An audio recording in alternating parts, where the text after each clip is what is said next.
Guys, you never say anything bad to a woman because by 12 o'clock, they said so much bad stuff about themselves, you shouldn't add to it. And see, so therefore I said, listen, men and women are dramatically different. And it's okay. We both have amazing things about us that way. And so I said, ladies, I need you to get up in the morning and look in the mirror and let you know that you're awesome, that you're an amazing person. Hey guys, welcome back to the Digest This podcast. Today on the show is Dr. Patrick Flynn. He is a chiropractor and the founder of The Wellness Way. He has attended numerous colleges, including Harvard Medical School. His education contributes to his expertise in all things hormones. Within his 21 years of a practice, he trained thousands of doctors on a different approach to healthcare and is here today to talk all about hormones and how PMS is not actually normal. We covered so much in this episode, and I personally learned a lot. So let's get right into it. Over 16,000 research studies on sodium lauryl sulfate have shown links to irritation of the skin and eyes, organ toxicity, developmental reproductive toxicity, neurotoxicity, endocrine disruption, and biochemical or cellular changes. This is one of the most common ingredients in laundry detergent. That is just one of many toxic ingredients found in almost all laundry detergents and cleaning soaps. What we wash our clothes and sheets with is just as important as what we put on our bodies and in it. And it plays a major factor in our internal and external health. It can affect our digestive system, hormones, immune system, and thinking, as well as skin issues. That's why switching to a truly non-toxic laundry detergent is so important. If you haven't heard of Truly Free Home, then listen up. Truly Free Home's non-toxic and eco-friendly laundry detergent is free from all thickeners, dyes, optical brighteners, synthetic fragrances, and other harmful chemicals. It's available in plant-based essential oil scents or entirely unscented. And every first order arrives with a forever jug that is BPA free, and all future orders are refills, making less waste. Plus, you get free shipping. Truly Free Home is offering my listeners 300 free laundry loads, and no subscription is required. Just click on the link in the show notes and get 300 free laundry loads, and it will be automatically applied. So welcome so much, Dr. Patrick. Thanks for having me. I appreciate it. I'm excited for this interview today because you are just a wealth of knowledge on women's hormones. And first of all, can you just introduce yourself and tell people who you are? Dr. Patrick Flynn. I actually currently still live in Green Bay, Wisconsin. I started my first practice here in December of 1999. And now we have offices all over the world. Started with just one little simple office and realized there was a massive demand of women suffering. And I happened because of circumstances in my life, be able to figure out some of the biggest female things that, and even today, no joke, before this podcast today, I was on the phone with a doctor from Knoxville that actually just had her ovaries removed and very sad about it. And she's doing a world of hurt. And it started just from that need of seeing that females, even still currently from 23 years ago to today, are not set in the right direction, and female hormone problems are an all-time high. And if we continue the same thinking and continue the same actions, we'll be doing this podcast 23 years ago, and I'll talk about these exact same things. So what are Americans doing wrong these days when it comes to women's hormones? It's actually their thinking. And I want to set it up a little bit to give an idea, for example, how I think when it comes to the human body and how I actually came up with the ideas for female care. And I believe that as we walk through, as you know, I've been in one of your friends' podcasts and kind of laid it out, and it makes complete sense. And when I was talking to this doctor today, she's like, my goodness, if I would learn this in school, and she was actually 54 and I'm 48. And she's like, if I would learn this in school, that would have changed even the direction of now how I did things as a female, but even a doc. And what happened, if you really think of it this way, is our thinking and how we approach human body, I think, is dramatically in the wrong direction in the form of healthcare. And so I love analogies, because to set the stage for this podcast, but also thinking on how to take care of somebody. And even if you're just listening right now saying, I'd like to know how to take control of my health and actually think properly so I can get the end result. And the end result is everybody wants to just be a healthy individual. If I ask everybody right now who wants to be healthy, everybody's going to raise their hand. If I ask about their kids, parents, friends, loved ones, do you want them to be healthy? They'll be yes. But you're going to find out we're not taught health. We're not. Actually, and the analogy I give is this, is if somebody actually house caught on fire, the best professional to actually put out that fire is the fire department. Everybody agrees. The fireman is going to show up in the fire truck as quickly as possible because time is the essence, because you don't want the house burned down. And they're going to use their tools and technology and education to put out the fire. So they use an axe and hose. They use axe, break down the door, break down the windows, use the hose, spray the inside of the house. And in the process of actually putting out the fire, they cause a lot of destruction. And nobody's upset about it. They're kind of grateful because they're trying to stop the house from burning down. But the end result, if the fire department and the firemen do their job properly, do it well, even if they put out the fire and you have the majority of your house still there, it's destroyed. It really is. Yeah. Can't live in it, can't maintain it, got to rebuild it. And that's what a carpenter is for. A carpenter comes in, even though the fire department think they did a wonderful job, goes, man, this is a mess. I got to rebuild this house. I got to do everything, bring in raw material. And both of those people are very highly educated and know their craft very well. But even though they're dealing with the same house, there's certain situations that depend on which professionals need it. For example, if somebody right now listening to this has a heart attack or stroke, guess what happens? We're going to call 911 just like the fire department, and we're going to get into the hospital. So let's call medicine the fire department. They're going to use their axes and hoses, their drugs or surgery to put the fire out, stop them from dying, stop their house from burning down. Get my analogy? But here's what happens. But in our whole healthcare and our whole thought process and advertising and pink ribbons and jump rope for the heart is all based on fires, to equate my analogy, diseases. And even if you actually survive the fire, survive the disease, guess what happens? Their drugs and surgery cause a lot of damage. And they even talk about negative side effects. Every drug, regardless if it saves a life or even gets rid of a sniffle, has a negative side effect. There's no such thing as a safe medication. Zero. Even the people who make it said they're not safe. But the idea is this, and I'm not saying they're not needed. I'm just saying, for example, is if you do survive that, you need to rebuild the house. And so I created a whole way of carpenter doctor thinking that actually now if we look at a female, so let's look at a female and we go, okay, listen, but what if I don't have endometriosis or cancer, breast cancer, all these hormonal diseases, hormonal fires that's going on? Well, you have to understand how you even got there. A house built actually can maintain and keep it very well if you take care of it. A body maintained, for example, and taken care of, you're not ending up with breast cancer. Well, doc, my mom had breast cancer, so did I. No, your mom took care of her house the way she taught you to take care of your house. And that's why they both have rotten houses, okay? But the idea is this, is I started to look at and realize that a female house and a male house is dramatically different. For example, if we think of this, if we look at you as a female, okay, and me as a male. As a male, we know that testosterone is our dominant hormone. Everybody knows that. Everybody knows that. Mm-hmm. But if I were to ask the average female, okay, just a nice, good woman, mother, goes to work, does her stuff, all stuff like that, any professional woman, everything, if I ask them what hormone actually dictates their day and makes them who they really are, what do you think most women are going to say? I would probably say estrogen would be the answer. That's what they would say. And it's the most common answer. And then I realized that the thinking right there is why women are so sick today when they're hormonal health. Because we've been misled and lied to that estrogen is a hormone. It's not a hormone. It's not a hormone. Is it a mix or a category? Estrogen is a term that describes many hormones. And I realized, and I was speaking to this doctor literally less than an hour ago.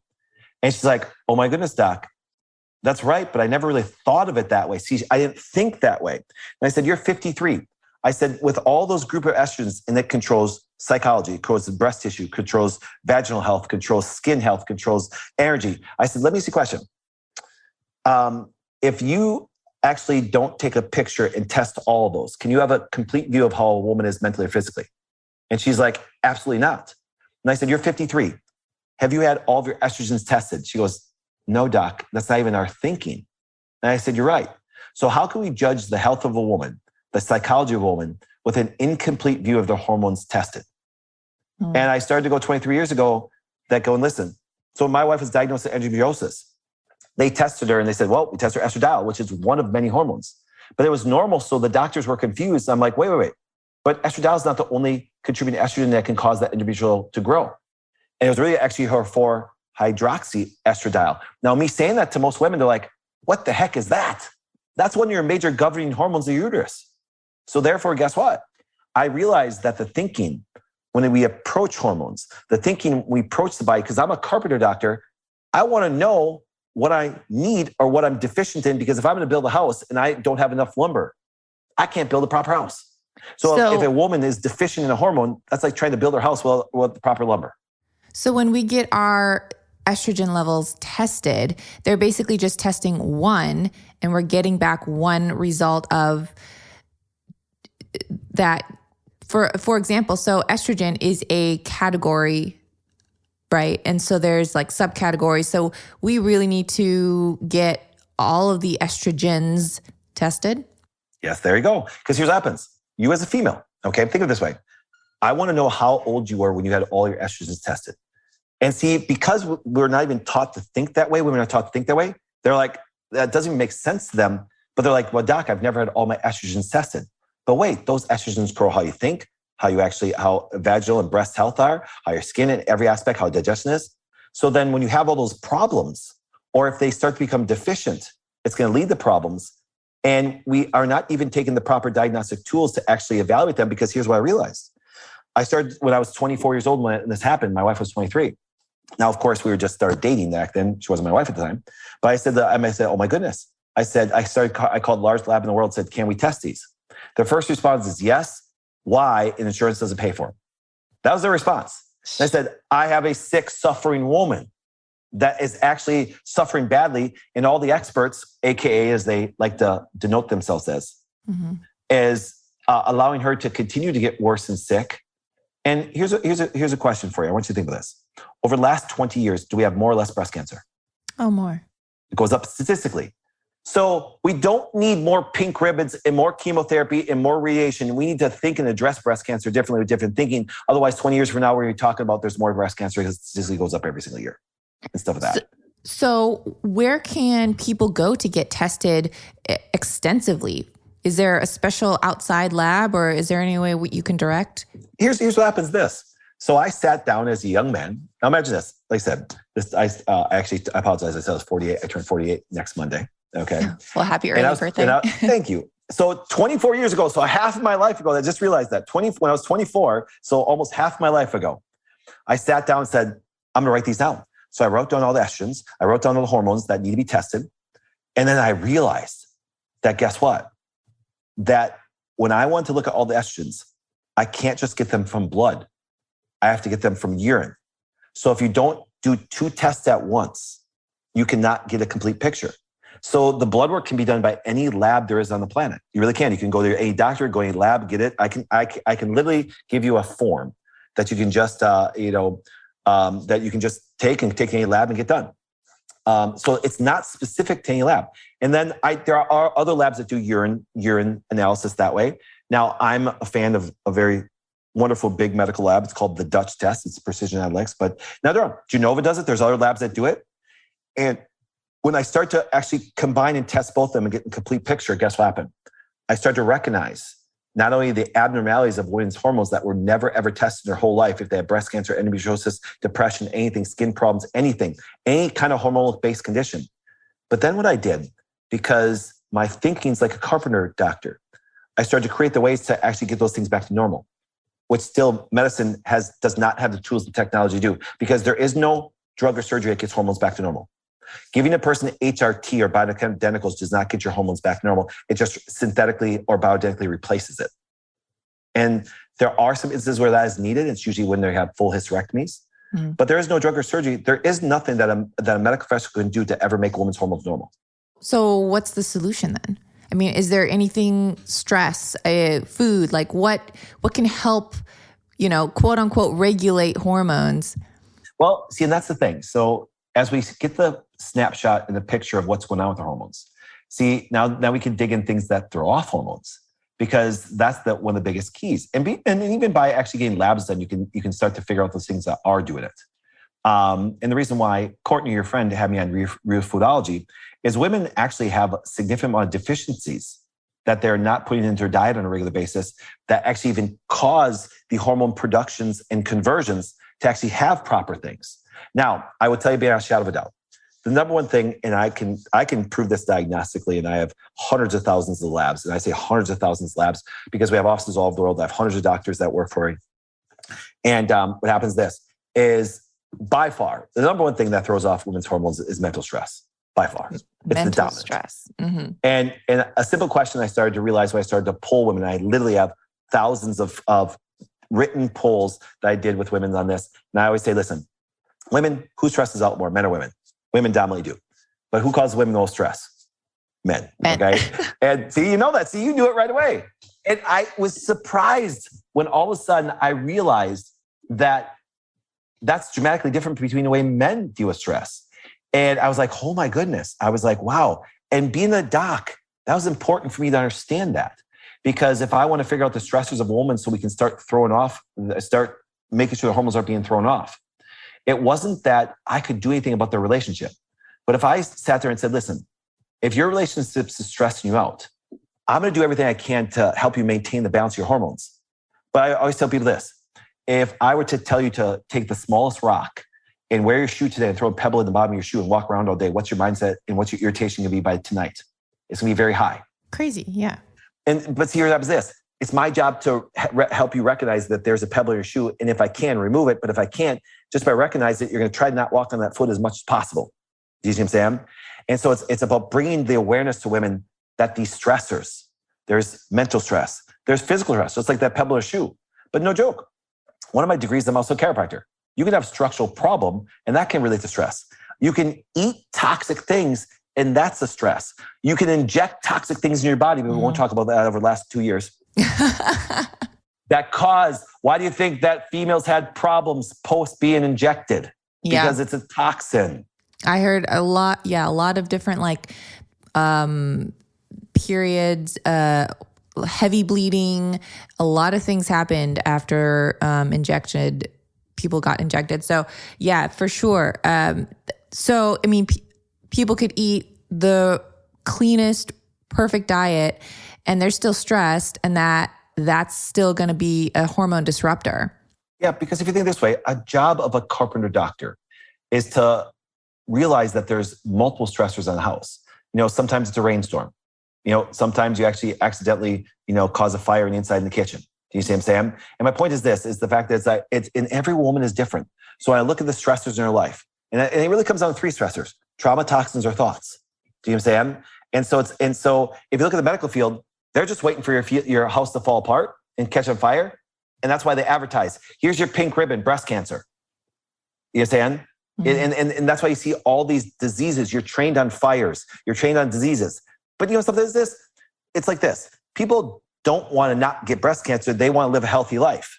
And so if we depend on the medical system, and no joke, COVID proved how ridiculous the thinking is. If we depend on the medical system to be healthy, if we depend on the medical system to actually help us maintain a health, then when a simple bug comes in and kills people, it wasn't healthy houses that died from a bug. It was weak houses. You know what I'm saying? That's why they say it was the condition of the elderly. No, I'll show you my patients that are 90 years old went through COVID like it was a sniffle. And I can show you a teenager that died. Do you see him? Mm-hmm. And my thing is this: the doctors leading that thinking are fire department doctors. And I'm sorry, if you're going to die, great. Use drugs or surgery to put your fire out. But that's not how you maintain a healthy life.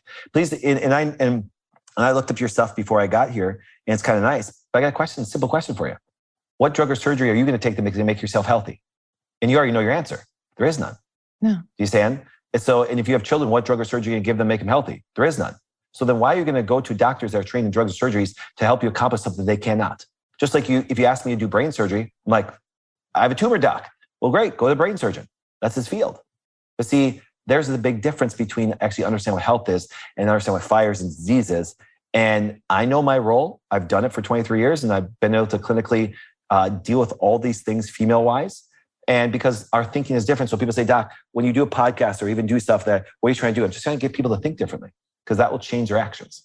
Yeah. Well, and I know there's even statistics that show even happier people, less stressed people are healthier. They get over the common cold quicker. I even remember this story. This person, they had cancer. they like went off grid. They went in the wilderness, did their own thing, and then their cancer was cured. I can't tell you if it was breast cancer or whatever, but it was, and I'm sure there's multiple stories like that. They just, and it's crazy what just less stress, being in nature can do for your physical body because it stemmed from the mind. Yep. And now let's flip this. Okay. And I mean this sincerely. I always tell people, I have dealt with women my whole life, sat across from toe to toe, massive suffering that way. And they're males too, because males have different problems, and they can even have hormonal problems that lead to prostate cancer and different things that way. But here's what I want to talk to you about this way. And this will drive a lot of individuals nuts. So I'm going to pre-warn everybody that if you're offended easy, and if you think men and women are the same, please stop listening to the podcast right now, because you will get offended. Because men and women are not the same. They never will be the same. I don't care what political party tells me that a woman's the same as me. They're liars, they're wrong, and they're misleading people, and they make them sick and unhealthy. Because here's what happens is, just a quick question for you. Are you married? No. Okay. Boyfriend? Yes. Okay. So let's say that I was sitting in the room with you guys right now doing the podcast, and it was just live in person.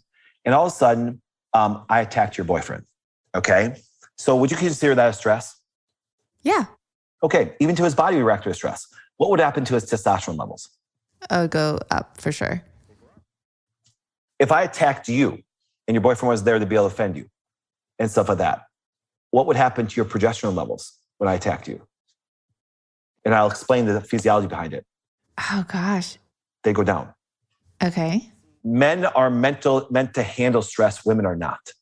Because here's what happens. The stress hormone cortisol, which I know you know of, cortisol actually comes from the conversion in our liver from progesterone. And because me and your boyfriend don't need progesterone at a high level, we need very little to none. If we have that stress, our progesterone drops, no big deal. Your progesterone drops, guess what happens? It's a really bad day for you physically, mentally. See, that's basic biochemistry that women's are not meant to deal with the stressors. And it's why women are so much more sick than men are. And why men can do things differently than women, which is a great thing. It's not saying that women are weak. It's just saying, listen, that as a real man, I understand the fact that I don't want to put women in stressful situations. And I employ hundreds of females. And I have 4 daughters.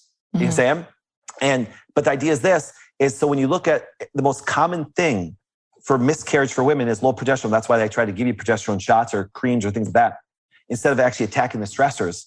And then if you stress out a woman why she's pregnant, that way you have more chance of miscarriage, well documented.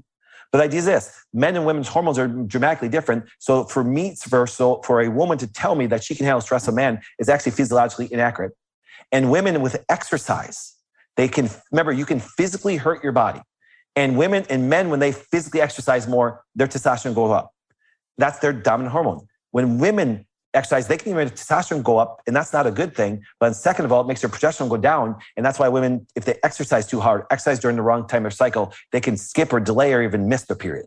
And that's the part where I'm sitting there going, we have to stop trying to be equal because we're not. You know what I'm saying? Because here's what happens the nutritional requirements for a woman is different than the man. The stress, what they can handle is different for a man and woman. And if we don't have these good conversations, guess what happens, ladies? You are getting sicker and sicker as time goes on. It's really sad. And I'm sorry, I just am not politically correct. I don't care because I'm trying to stop all the sickness and suffering, especially when I have to deal with women on there. And it's sad because some of these basic biochemical, physiological concepts are so basic when I speak to doctors and different things that they're going, it's just not common practice because we have fire department doctors, not chiropractor doctors like us. No, I completely agree. Men and women are definitely different in multiple ways. And we have our pros, different pros and different cons, and we manage stress differently. I have a question though. So cortisol, right? That's like the stress hormone. Can high cortisol due to stress affect your other hormones? And can it be like a trickle effect? Well, of course it can, because remember, cortisol actually regulates your blood sugar, and it can affect that. So it can affect your insulin. You say, and then of course that can host that can create a whole more metabolic disease problems that we're aware. Now, where similarities are with cortisol can affect a male in their heart if their cortisol levels go up. One thing that is similar to a man and woman when it comes to just physiology. If both men or women are under stress, their digestion slows down. It's supposed to. You know what I'm saying? But remember, the cool thing is and that's why here's another analogy in how we look at the body. Medicine separates. I've said people, the body's like a Swiss watch. It's a bunch of gears all work together. Medicine specializes in gears. Liver doctor, heart doctor, brain doctor, foot doctor. Carpenter type doctor says, listen, it's all the gears that work together. That's why your big toe controls your heart. If I smash your big toe, what happens to your heart rate? Yeah. It goes up. And that smash your big toe changes your hormones, changes your cortisol because it's a physical stressor. See, but here, if I smash your big toe, what will happen to your blood pressure? Go up. So do we go to the fire department doctor and he looks and says, your blood pressure is up. We need to put you on this drug the rest of your life. Or do you say, get off my toe? Right. Now, I know it sounds funny, but the number one reason why people go to the doctors today after the age of 40 is blood pressure. And their wisdom and their expertise is actually to put them on something to lower the blood pressure. Because you know why? Blood pressure can cause a stroke. See, they talk about fires and they scare you about fires. Here's a bug. It came from China. It's going to kill you. No. It's going to kill you if I've been listening to your advice for all these years and now I'm sick and now a bug comes in and kills you. You know, I think about it this way. Think about our hormonal conditions and diseases that we have of today. Most women of all kinds and men been under care of a doctor for a long time. If I was going to get a personal trainer and I was going to listen to him and I followed everything he said from how to eat and how to do stuff that way, and I ended up 300 pounds and I was 200 when I started, I'd punch him in the face. Because he's got really bad advice. You would giggle, but guess what most women do? They bring their kids to a pediatrician, bring them to a general practitioner. They start with care with our doctor that way, and then they're sicker later in life, and they go. And then when they're sick, they go back to the doctors that led them to be sick. Yeah. See, we got to change our thinking. And I know it sounds. And I know you say, Doc, man, you're intense. You're brutal about this. Yes. You know why? Because every year there's a debate on healthcare. Every year there's a debate on who should pay for insurance. Every year people are sicker. And because people won't have these conversations because it might make people feel bad. You know what really feels bad is when I sat across from a woman sick and suffering. And if she just would have known 20 years before, she would actually have a better life. And just like that doctor who's 53 reached out to me today. Her story was this. She had fibroids. The doctor said, listen, we do this. And they manipulated hormones for 10 years. They said, Doc, we got to take out one of your ovaries. And she woke up and they took 2 of them out without her consent. See, yeah, I'm offended. I'm offended that these women are going through these brutal situations. And she's a doc. You know what I'm saying? And she's like, and I saw I saw you on Instagram. And she goes, you made so much sense. And I taught her more about hormones and physiology in a 45-minute conversation than she ever learned in medical school. And she's like, this is basic. I said, yes. But I'm changing your thinking to think like a carpenter doctor, not the fire department. And Durham, guys, if you break your arm, guys, if you have a heart attack, guys, if you are going to die from something, I want you to take every drug and surgery there is on the planet to survive. Put out the fire. Yeah. But that's not health. That's not living a good life. Because one of the biggest investments in the world right now is actually old folks' homes. They can keep you alive and keep putting out fires, but you're not living. That's why you have to have somebody help you, take care of you. And it's getting younger and younger with all this chronic illness. Yeah. It's really sad. All right. You may not know this about me, but every morning before I drink my daily coffee, I actually drink electrolytes first. There's 2 reasons I do this. 1, your body is naturally dehydrated from the previous night's sleep and is craving hydration. And 2, coffee actually dehydrates you, even though it is technically a liquid. So, rule of thumb, hydrate before you caffeinate. I personally use Element electrolytes in my morning routine. It's literally the first thing I drink every single morning. I stick to their raw, unflavored version, which contains no sugar, no flavorings, no coloring, and no fillers. It contains a science-backed electrolyte ratio of salt, magnesium, and potassium. And their unflavored version has only those 3 ingredients. Element is by far the cleanest electrolyte drink I've found on the market, and I've been looking for a while. Other electrolyte drink mixes have added sugar, maltodextrin, dextrose, gums, and even added oils. Electrolytes are essential for our body to function. So you want to not only make sure you are getting them in your body, but you are getting the best kind. There's also research to back that when you keep hydrated, there are lower risks of anxiety and depression in individuals. So whether you just finished a workout, sauna session, or just waking up in the morning, Element is formulated to help anyone with their electrolyte needs and is perfectly suited for those following a keto, low-carb, vegan, or paleo diet. Right now, Element is offering my listeners a free sample pack with any purchase. That's 8 single serving packs free with any Element order. To get 8 free packs, you must go to drinkLMNT.com/digest to get this offer. Element also has a no questions asked refund policy, so you can try it totally risk-free. If you don't like it, they will give you your money back, no questions asked. You have nothing to lose. So go to drinkLMNT.com/digest to get this amazing offer. I'll also leave that link in today's show notes so you can easily scroll down and order with just one easy tap. What's some advice that you can give as far as de-stressing? Do you have any de-stressors that people can practice daily? Yes. Okay. Obviously, let's start here. And you already said it. You know, Sam, I thank God every day when I just wake up in the morning. And so I'm very, I wake up, people say, Doc, it's going to be a good day. I say, no, it's going to be a great day. You know what I'm saying? And because you know why? I'm alive. You know what I'm saying? And darling, and I don't care who you are on this planet, there's going to be things that tick you off every day. You know what I'm saying? Even if you have a lovely spouse, they're going to tick you off. Okay. It's just the nature of being a thing. But what happens is just having the appreciation to be alive. That's because remember, it does. You're right. Mental stress is such a big key to success in life and business and everything that way.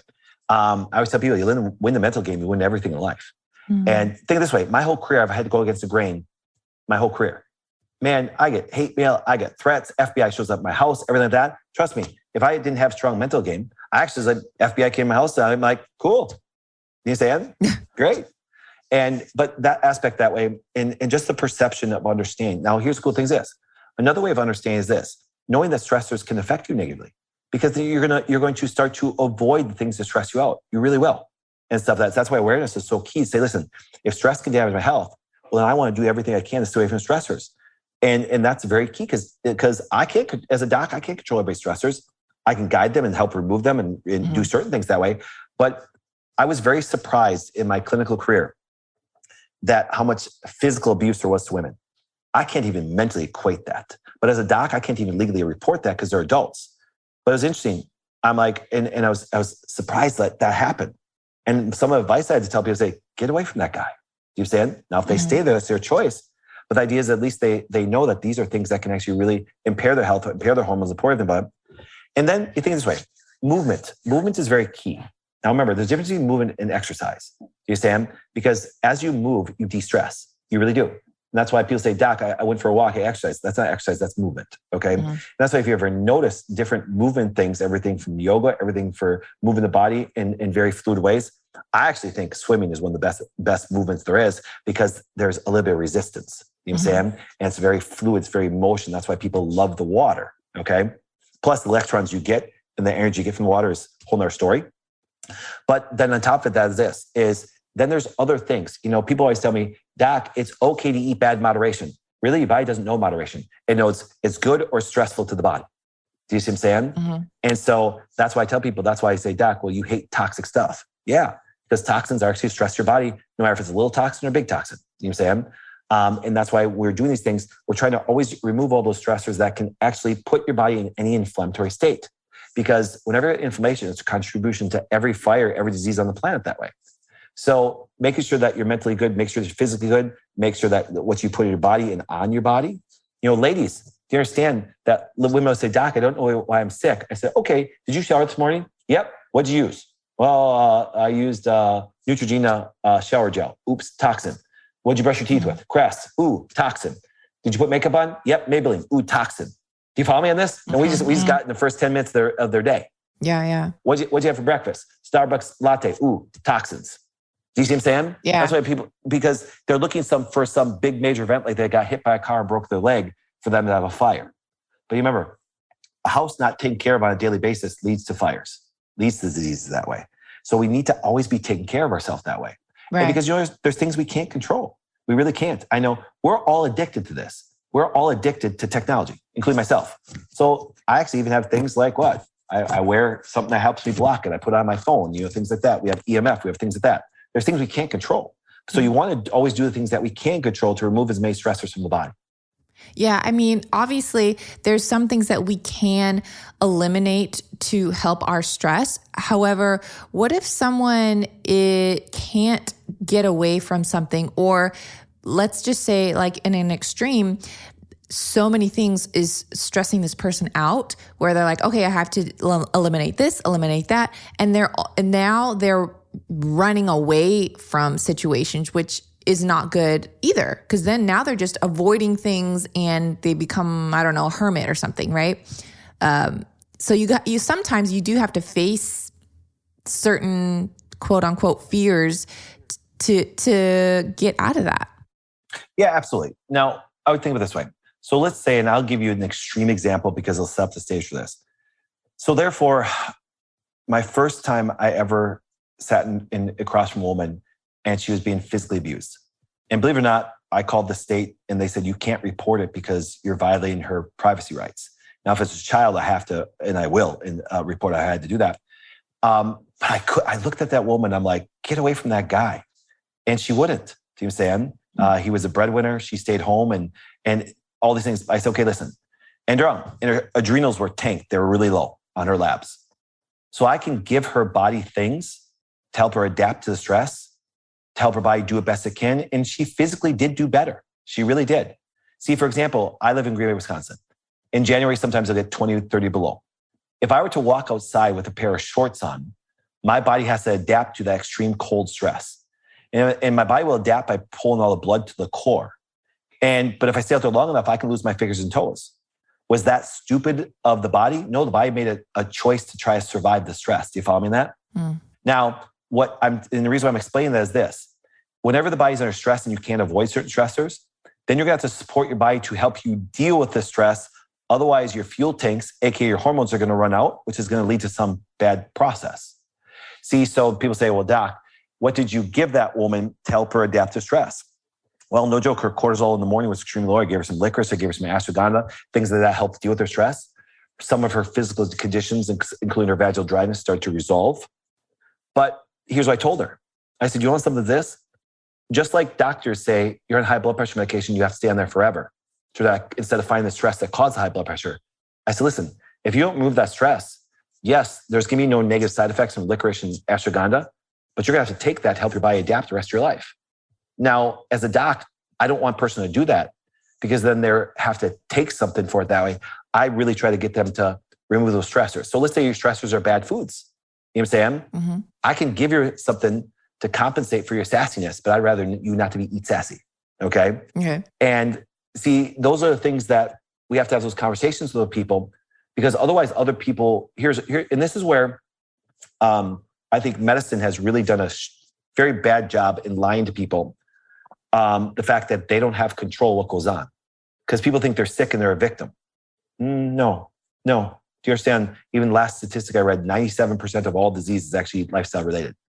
That means for the very small fraction of people that have something, they earned it. And that sounds brutal. But if we can't have those conversations, because that's when we start to reverse that and their condition goes away.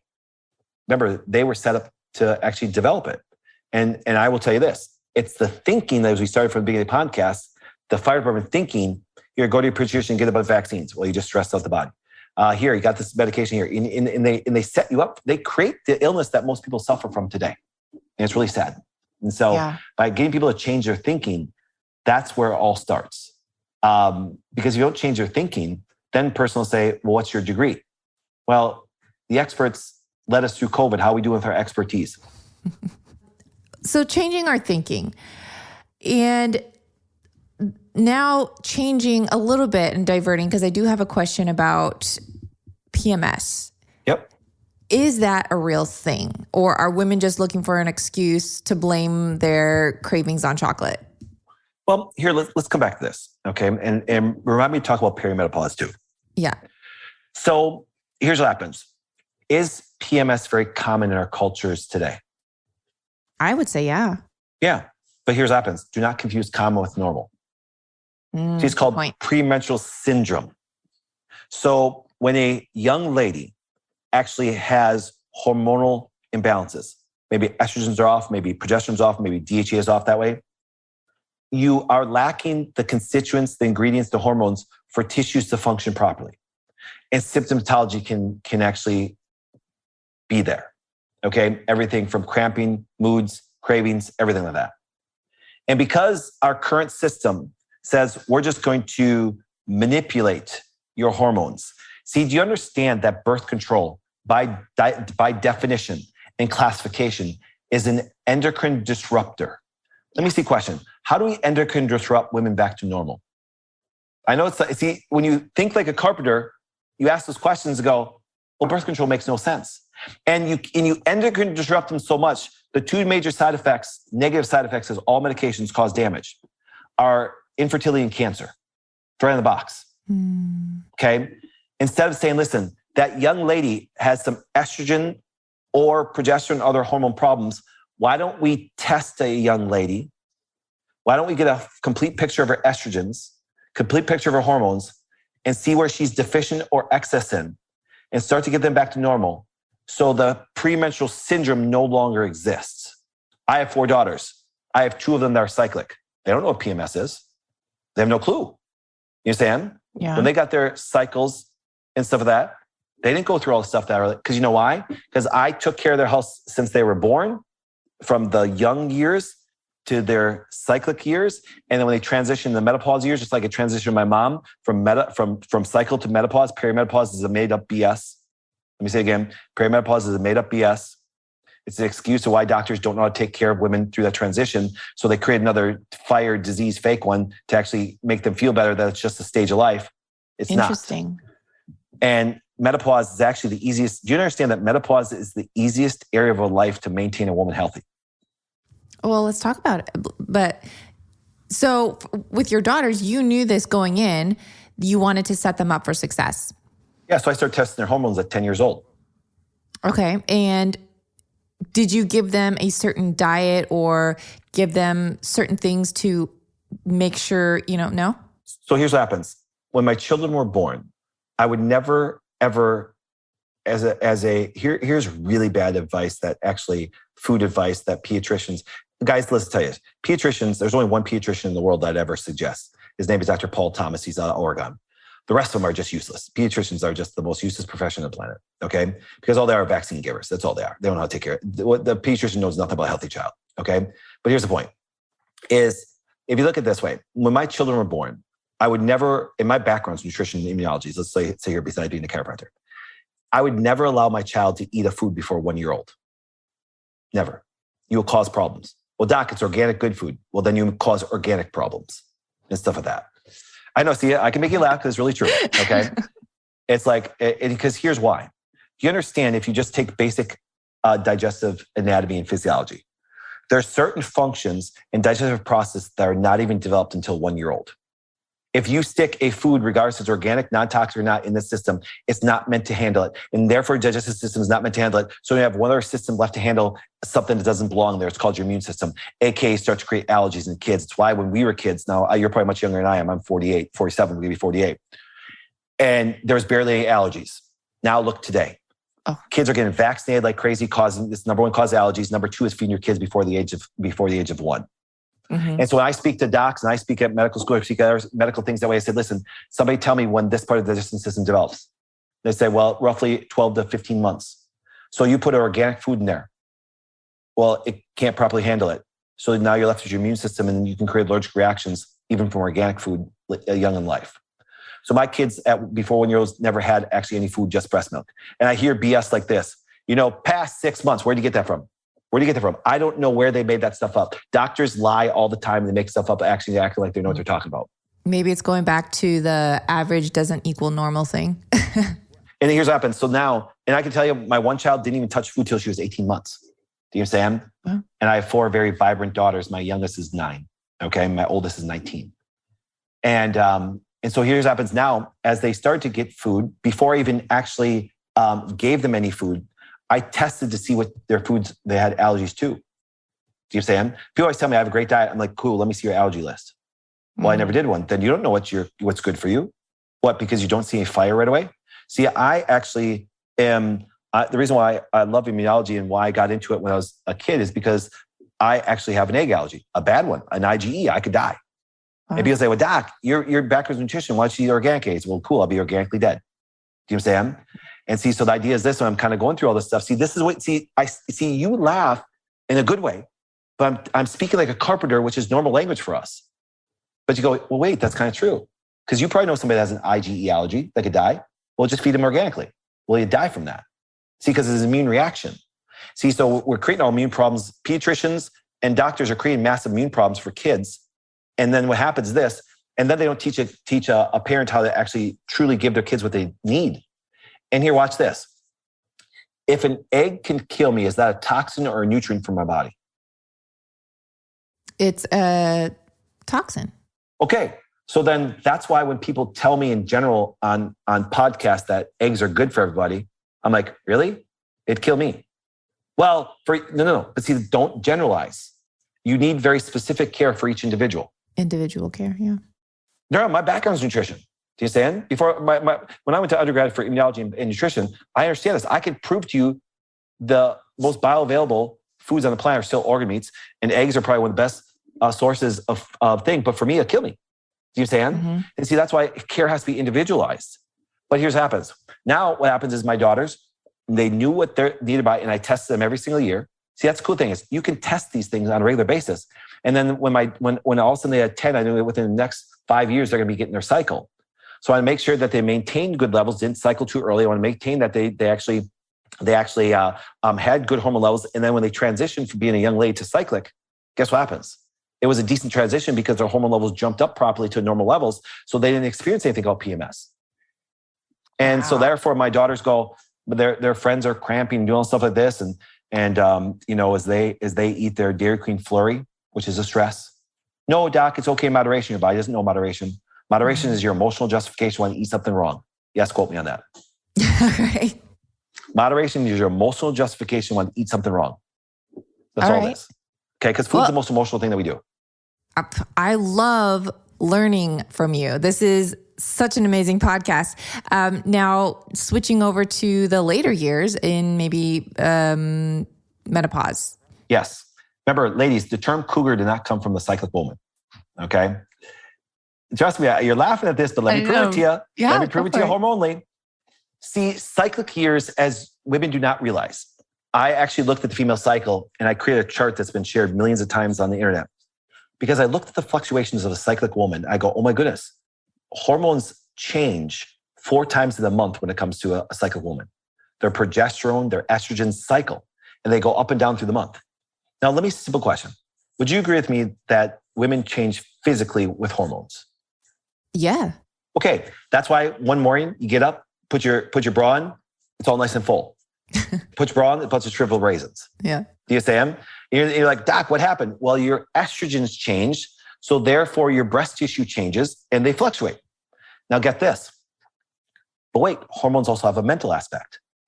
That means women change mentally 4 times in the month. Do you understand? That's when women come to me and say, Doc, my emotions are all up and down. I feel unstable. Yes, ladies, there is no such thing as a mentally stable woman that's cyclic. Well, yeah, we're all over the place. But that's okay. But here's what happens. Men, our hormones go up and they're straight across and they fluctuate a little bit morning to night. That's why men have morning erections compared to evening erections. Okay, but here's the point. And men are not taught that. They're not taught that. So their women change emotionally every week and they think, well, what the hell's wrong with her? Nothing. Nothing's wrong with her. It's called being a woman. And women are taking antidepressants because they feel like they're all over the board. That's called being a woman. Welcome to womanhood. Well, but see, the thing is this. And then culturally, we're sitting there going, We can keep up to you men. Good luck. Culturally, they're thinking, and I'm sorry. I mean, this is going to probably tick off half your audience. Because things change emotionally, I don't want women making decisions on the third week of their cycle, because you know why? They're highly sensitive, highly emotional. And if I put a pebble in your shoe right now and you make a decision right now, and then tonight I ask you to make the same decision, you can be very sensitive and make a totally different decision, because it's just basic biochemistry and physiology. And if we have these conversations, women understand themselves, and women are taking so many antidepressants right now because they think something's mentally wrong with them, and they're wrong. If hormones are abnormal, they can have too big of fluctuations, and it can feel like you're going crazy to where you can't even get out of bed. I get that. But it's normal for a woman's hormones to fluctuate up and down. Now watch this. When they're menopausal, they're more like male hormones. They're more straight across. Their testosterone takes over a little bit more. Do you see what I'm saying? That's why women actually can have a sex drive in menopause all the time. That's why cyclic women cannot. And our culture is trying to make cyclic women into these men, saying, you're just as sexual as men. No, you're not. It's physiologically impossible. It's physiologically impossible for a cyclic woman to have sex drive like a man. And the only women that do actually have testosterone dominance, which will lead to PCOS and ovarian cancer and other things. Crazy. Mm-hmm. Wow. And this is something that's so basic in biochemistry, but not explained to a woman. And the sad part is this. And so women are going through life not understanding themselves physically and mentally. And there's more breast cancer, more PCOS, more antidepressants. Do you understand statistically right now, 6 out of 10 women have taken some form of antidepressant. I don't want beautiful, wonderful, amazing women to actually think that they need that and be on that. Now people say, Doc, but what if their hormones are really low or really high? Can that cause depression, anxiety? Absolutely. Mm-hmm. I got a question for you ladies. Who's been taking care of you that even lets you get those kind of abnormal hormones? Oh, my OB, oh, my GP, oh, my this. And they're only going to give you some chemical to try to alter you instead of get you back to normal. Corporate doctors get you back to normal. Yeah, well, and this is just a personal story too. I went to go see one of my practitioners. I just went for a physical, and they checked me out, just make sure everything's whatever. Okay. And they were like, well, how's your stress levels? And yeah, I was going through a very stressful time. And I said, well, I'm pretty stressed right now. And what they offered me was, well, we can give you an antidepressant. And my doctor told me this. She admitted, I can't fix your problem. She goes, what we do here is we give medication.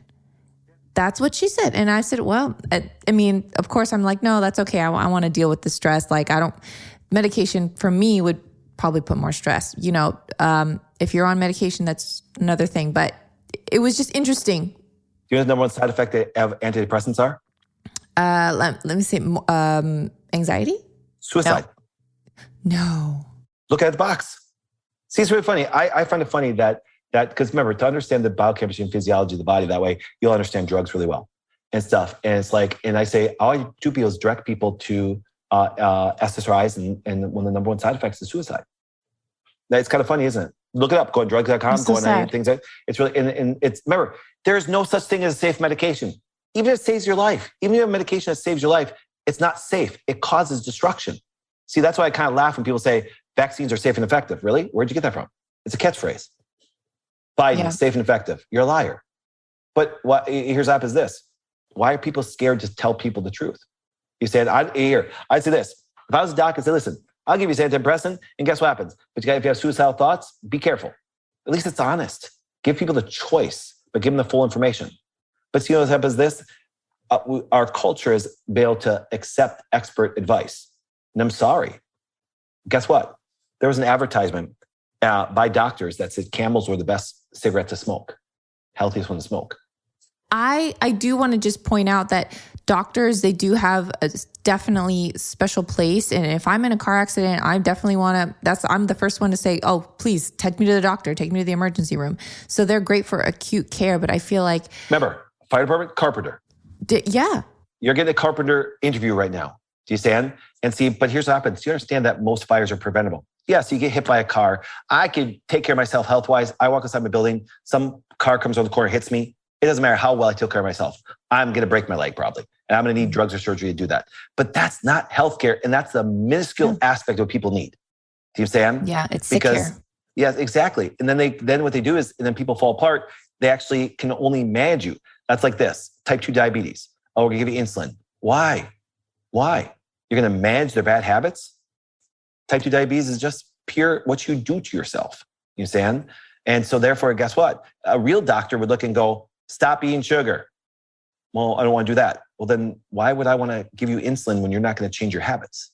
I feel like it just all goes back to thinking, just thinking and your mindset and just changing things. And I even feel like thinking can produce different hormones. Yes, Kim. Well, I think this way.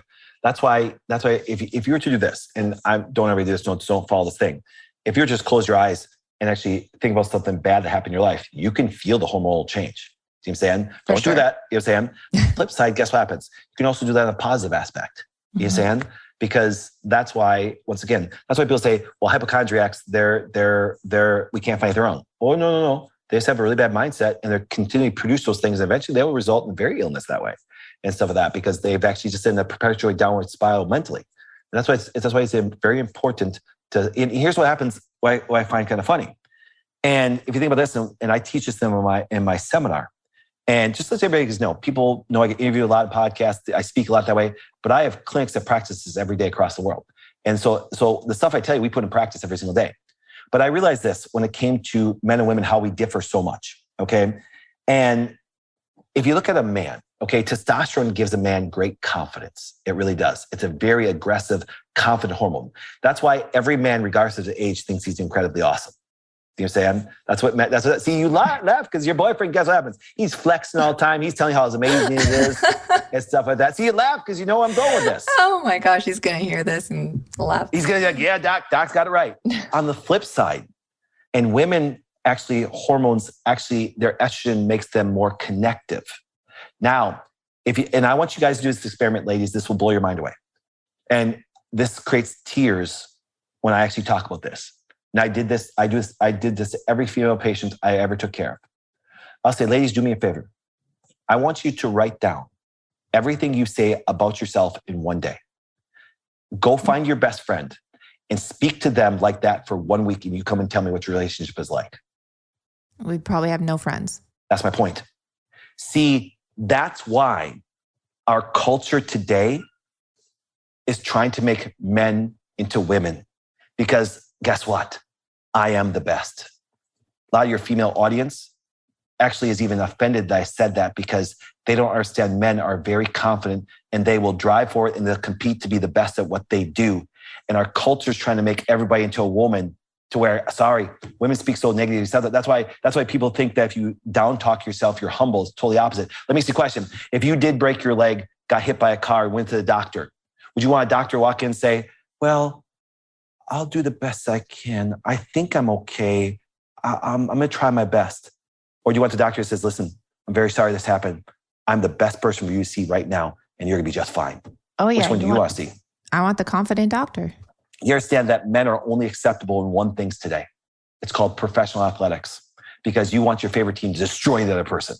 Do you understand? And it's really sad, because that's what a real man is. Testosterone is a very aggressive, a very confident, a very moving hormone. Women's hormones are different. They're very connective. That's why they're better in relationships. And see, but the sad part is this, is they don't have a lot of testosterone. So even the most beautiful women, people say, look at that model. She's just as unconfident as every other woman. Do you see what I'm saying? Mm-hmm. And the sad part is this, and so I said, ladies, remember, you would never speak like that to your friend. That's why I said, so don't speak like that to yourself. And I made a rule. I said, guys, you never say anything bad to a woman, because by 12 o'clock, they said so much bad stuff about themselves, you shouldn't add to it. Speaking to your heart right now. Do you know what I'm saying? And see, so therefore I said, listen, men and women are dramatically different. And it's okay. We both have amazing things about us that way. And so I said, ladies, I need you to get up in the morning and look in the mirror and let you know that you're awesome. That you're an amazing person. You're an amazing mom. Yeah, guess what? Your boobs aren't going to look the same as other people's. Your butt's going to be different than other women's. See, you smile a bit because women get up and they start tearing on themselves right away. Totally. And men don't. Men get up in the mirror and say, hey, man, I made the bed. I'm amazing. You understand? They do. Wow. That's what they do. I need to call you the hormone expert. You need to change your Instagram name or something. You know what my nickname is? This is What not is a joke. I got nicknamed the Hormone Whisperer about 12 years ago. The hormone whisperer, yes. That's kind of a funny nickname. Well, I mean, I feel like the whole takeaway here is changing your thinking to de-stress. Yep. And everything else will, I don't want to say kind of fall into place, but Get tested. Get tested. That's the key, ladies, because as we talk about those estrogens, even guys, if we talk about the testosterone, remember, get your labs done. Because here, if a woman is cyclic and her progesterone or estrogens fluctuate too high or too low, physically and mentally, you can be an absolute mess and result in a lot of diseases. See, it's about maintaining those. And when a woman's, that's why, if you think this way, most women think menopause is a disease, but because by the time they get there, they're so hormonally deficient or excess, that's hell on earth for them. Yet it can be the most vibrant time of your life. And that's why it's not a joke. That's why you've heard the term cougar came from not a cyclic woman, came from a menopausal woman, because their hormones are much more easy to maintain and they can have a little bit more vibrant, even sexual life that way. But let me ask you a question. Are we noticing that about menopausal women today? We're not.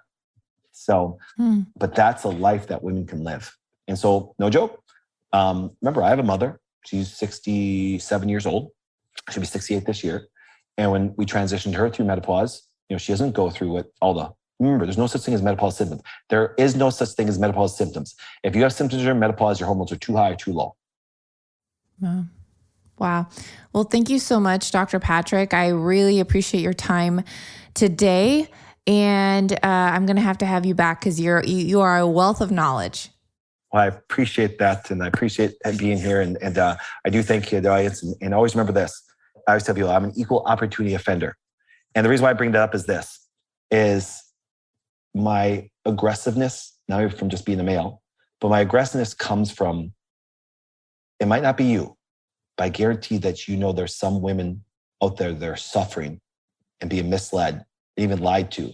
They're not living the life that they were supposed to live. And so if I got to be aggressive, if I got to be offensive, if I got to charge up some people so other people don't suffer, that's what I believe God put me on this earth for. Because I don't believe women should be sick and suffering the way they are. And I have a wife and 4 amazing girls that I don't want them in a lot of predicaments that women are in today. So that's my passion behind it. I love it. Thank you so much. Thank you. Thanks for listening to this episode of Digest This. If you enjoyed this episode, please leave a review in your podcast app to let us know. If you're ever wondering how you can support me and this podcast, sharing it with your friends and family is the best way. This is a Resonant Media production produced by Drake Peterson and edited by Chris McCone. To email the show, message us at digestthispod@gmail.com. See you next time. The content of this show is for educational and informational purposes only. It is not a substitute for individual medical and mental health advice and does not constitute a provider-patient relationship. As always, talk to your doctor or health team first.